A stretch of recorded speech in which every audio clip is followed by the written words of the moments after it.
2. Yeah, I will also put 2000. Oh wow. How much it become? 4000. Your 2 became 4. Yeah. Now put 3. Okay. 3. So which is more now? 4 sir. So now tell me which one you want. So 4000. Take the 4000. I'll take only this 3000. Okay? Happy? Yeah, I got 1000 profit. Chalo, all the best. Thank you boss. No. There's something wrong. Why? I did not make money. How do you lose money? First I had 15,000 and now I ended up with 14,000 instead. So what do you learn from this? That I should have focused more in my maths classes.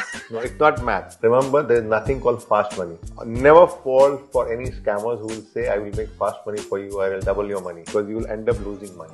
I got it boss. What about my 1000 dirhams? That is the cost of your learning this lesson so that you don't fall for this scam again in the future. What? It was at this moment that